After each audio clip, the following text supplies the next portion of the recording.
in the business of dispensing medical marijuana. And once again, you know, this is part of a larger, more encompassing industrial application, because if we start with the industry, we start change there, then we can bring change to medicine, and when we bring the change to medicine, we bring the benefits to the people. And the people are the ones that need the help, and consequently, it's us that are the ones that are responsible for getting the laws passed. So if you all go home and call your local representative today and urge him to get off his butt and support bringing it out of committee, that would be great, because that's what it's going to take. It's going to take a lot of people calling. I've pretty near had my phone shut off because I ran it so much, but it's important to do that, because that's the only way we're going to get laws changed, is by people getting involved. Some folks think the law's already been passed because we had the public hearing on it in December. It's not, you know. There was a public hearing done for industrial hemp, and I believe that bill is called AB 205? 206. 206. So when you call, tell them you want AB 206 brought to the floor for a vote. Because that's all they know it by. The medical bill has a different name to it. It's called the Jackie Rickard Medical Marijuana Act. Some of them know it by that name. Most of them know it by its bill number. So when you call, you have that bill number handy.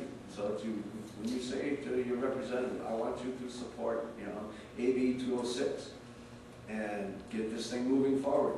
And when they start giving you the runaround, which is, you know, politicians are prone to do, God love them, feel free to tell them that their job's on the line.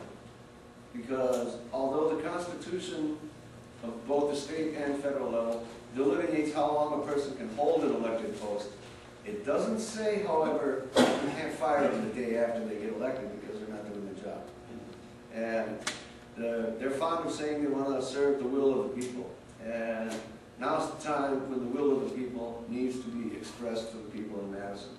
And if you guys take away anything from this conference today, is that you have the power to create the change that can bring much needed help to a lot of people that are suffering, people that need jobs, an environment that's ailing, you know, and you can create an economy that will be robust, and we will have the money that can pay for the public option healthcare plan that we desperately need in this country. Because as long as we're going to be so industrially motivated and burn so much coal and poison everybody with so much mercury and sulfur dioxide, then they need to give us something that's a healthful product. And hemp seed sprout, you know, is one of them. And you know, the production that turns into medical hemp from that is necessary. And the best way to do that is for all of you to get involved and make sure that it happens. And thank you for your time.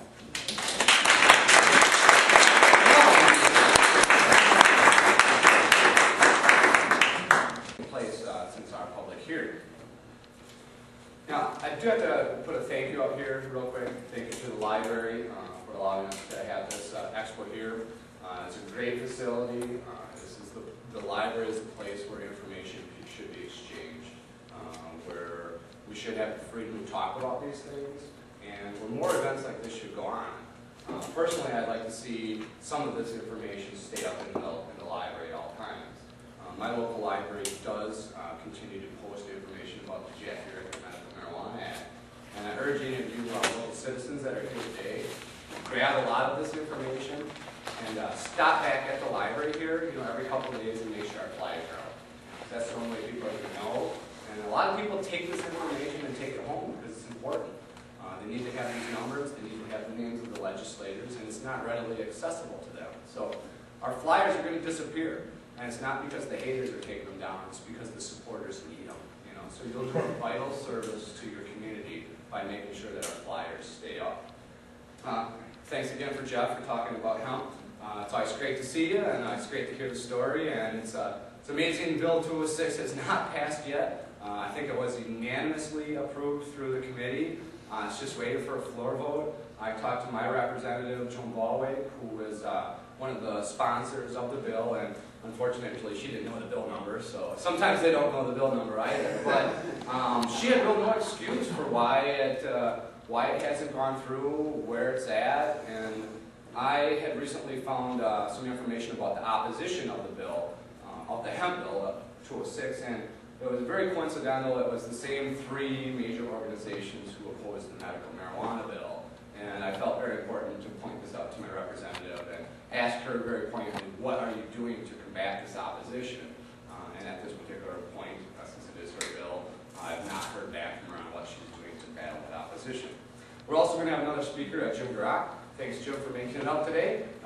So it's great to see you again, and hopefully you're going to be part of our lives and help us get this law changed. You know, the fundamentals of the bill are just that. It's a fundamental bill. When I first started talking to my legislators about the issue, I realized that they didn't have a clue. You know, and they didn't have a clue about marijuana, nor did they have a clue about the fundamentals of the bill. A majority of them, in my conversations, and by I say them, I'm going to use my two local legislators because those are the ones that I lobbied the most. But as I've met other constituents and worked with other representatives, the same story is going to hold true.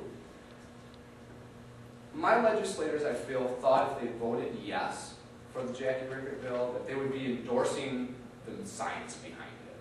That somehow that them voting yes would, you know, solidify in the history books that marijuana is medicine. So as we worked with them and, you know, began to educate them that, you know, throughout the 70s there were many studies commissioned, many studies by our president, by our government themselves, that ended up proving that marijuana did have medicinal value. It had been some time, even though the research was somewhat monopolized by the government and it was slow at times, there was a race to use this medicine wisely. And it really was a race throughout the 70s and 80s to develop a synthetic version of marijuana. You know, using the studies that are out there, knowing that there are some therapeutic values from this medication. The science behind it really raced to produce a synthetic medicine. So that's some of the things that our legislators didn't know about. They did not know about the current forms of cannabis-based medicines available. They didn't really know about the rich history of cannabis hemp or just the research behind it and some of the obstructions that have taken place throughout history. So it was an education process, just like any bill that is out there.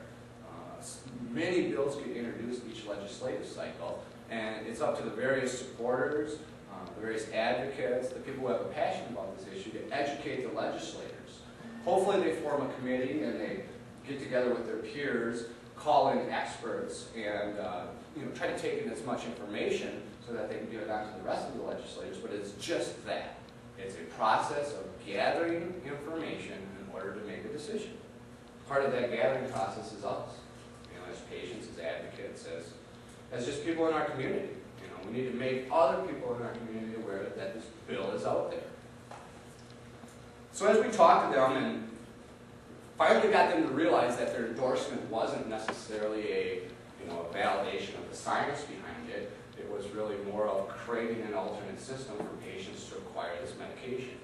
You know, offering some protection to patients who find use for this. Maybe even information to our doctors. Our doctors developed a team of people. They documented both the before and after effects of using this medicine. And not only did marijuana save her son's life, but she has the scientific proof behind it. So, armed with this new information, with science and feelings, because those are a deadly combination when you talk to a legislator, here's the undeniable proof that marijuana saved this child, and here's the story behind it. You know, it was a compelling story. It was enough to move me, at least, to take action, you know. And some of that action I took was sending that news release to the people I cared about, to the people I know that are struggling with autism, to my legislators, to my local community leaders.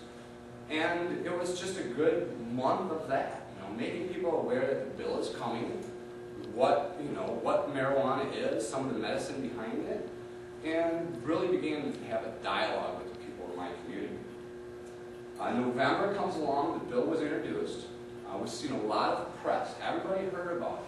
You know, it was really hit every news station. That was a good thing. There were positive comments coming from everywhere. every news story that you saw was the most read story on their website.